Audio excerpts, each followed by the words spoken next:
안녕하십니까. 독기독방 전충진입니다. 지난 시간에 이어 이번 시간에도 계속해서 독도 선해관광을 해보도록 하겠습니다.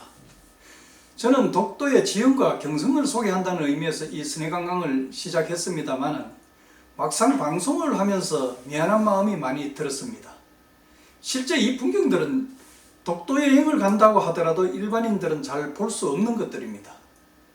과거 제가 독도에 1년간 상주하던 그 시절에는 독도를 주로 다니는 배는 삼봉호라는 비교적 작은 배였습니다.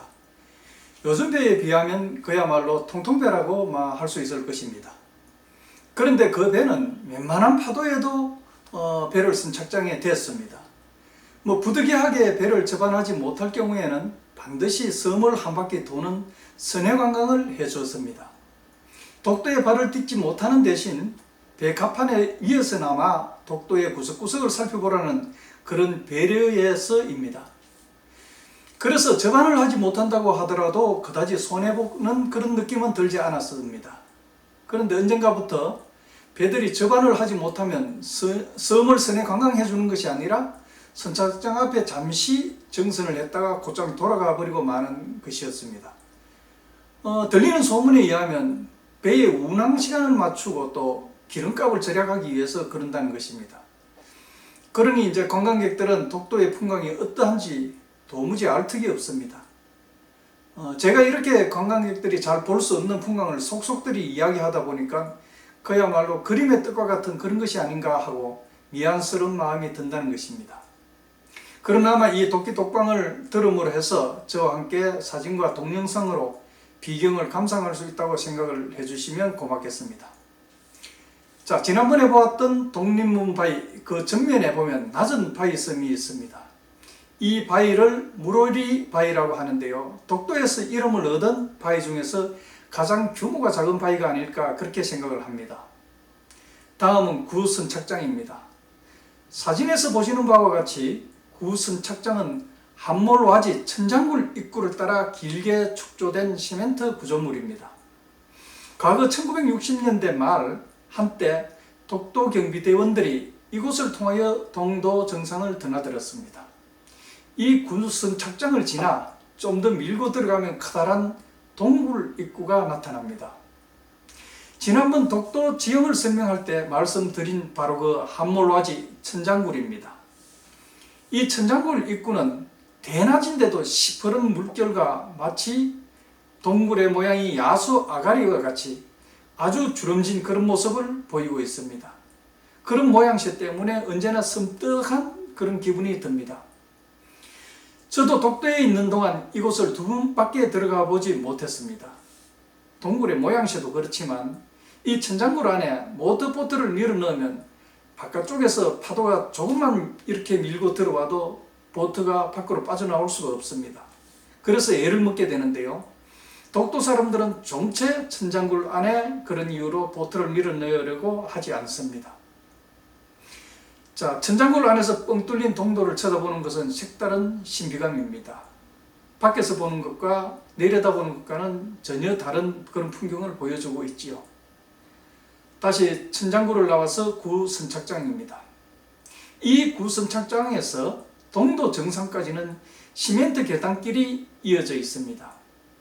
물론 지금은 이쪽 길을 거의 사용하지 않아서 흔적만 남아있을 정도입니다. 그 동도 정상으로 가는 길 약 10여 계단을 올라서서 돌아보면 동해 쪽으로 아가리를 벌리고 있는 악어바위가 자리하고 있습니다. 모든 바위의 형상이 그렇듯 악어바위도 후면에서 보면 마치 도깨비 방망이 모양을 하고 있습니다. 이제 구선착장에서 희미한 계단길을 따라 동도 정상을 향해 오릅니다. 계단은 지그재그 형태를 그리며 오르는데 그 양옆에는 돌피와 개밀이라는 식물이 무리지어 자라고 있습니다. 이 식물 군락지를 선회하는 선상에서, 그러니까 돌아가는 배 위에서 멀리 떨어져 바라보면 흡사 그 형태가 한반도 지형의 모습을 하고 있습니다. 가을날 이 돌피와 개밀이 시들어버리고 주변에 흑회색 암석과 대비를 이루는 모습을 보면 정말 깜짝 놀랄 정도로 한반도 지형을 닮았습니다. 저는 이 한반도 바위를 보면 늘 과거 삼봉호 송경창 선장의 음성이 귀에 들리는 듯 쟁쟁합니다. 여러분, 대한민국에는 독도가 있습니다. 또 독도에는 대한민국이 있습니다 라고 하면서 한반도 바위를 설명하던 것이 잊히지 않습니다. 그렇듯 대한민국은 독도를 품고 있고 독도는 또한 대한민국을 안고 있는 것입니다. 자, 다시 동도 북동삼형 곧과 같은 돌출부 앞으로 보트를 밀어넣어 봅니다. 오른쪽에 펑퍼짐하게 자리잡고 앉은 바위가 바로 닭바위입니다. 독도선 착장이나 아니면 그 반대편 어느 쪽에서 보더라도 마치 알을 품고 앉은 닭의 형상입니다. 모양이 그러하니 천상 닭바위란 이름이 될 수밖에 없었을 것입니다. 닭바위 머리가 가리키는 부분, 즉 동도 북삼형 돌줄부 위에 자세히 보면 사각의 시멘트 구조물이 보일 것입니다. 아마 낮은 쪽에서 보면 잘 보이지 않을 것입니다만 가서 한번 확인을 해보겠습니다. 네모골 주위에 삭은 철골이 보이고 중앙에는 둥근 구멍이 뚫린 나무 판자가 놓인 것을 볼 수 있습니다. 이곳이 바로 구등대 자리입니다. 지금의 독도 등대 이전 과거 독도 무인등대는 이 자리에 있었습니다. 최초 독도 등대는 1954년에 10여 미터 높이의 시멘트 구조물로 이곳에 축조되어 불을 밝혔습니다. 당시에는 배터리를 이용해서 등대불을 밝혔는데 1년에 한 번 해양항만청에서 배터리를 가져다 주면 독도 경비대에서 그것을 교체하고 관리하는 식으로 운영이 되었습니다. 그러던 것이 그 후에 광원을 에틸렌가스로 바꾸게 됩니다. 지금 이 나무 판자 두 개에 뚫린 구멍은 과거 에틸렌가스 통을 놓았던 그런 자리를 말해준 것입니다. 저는 비록 이 초라하지만 이건 역시 독도 역사의 유물의 하나라는 그런 생각을 합니다. 해서 이 작은 판자 조각이지만은 독도 유물이라고 하여 등대박물관에 영구 보존 처리하여 전시하면 어떨까 하는 생각을 하는 것입니다. 자, 오늘은 독도 관광은 여기까지만 하고 안내 말씀을 한 가지 드릴까 합니다. 제가 도끼 독방을 송출하기 시작한 지 3개월입니다. 물론 제 능력의 한계이기도 하겠지만 이제야 구독자가 겨우 200분이 조금 넘었습니다. 그래도 구독자가 어느 정도는 되어야 운영자가 힘이 좀 날 게 아닙니까? 그래서 우리 독수리님들과 보다 긴밀한 소통을 해야 되겠다는 생각에서 카카오톡 단체방 도끼 독방을 개설했습니다. 우리 독수리님들께서 많이 참석해 주시면 고맙겠습니다.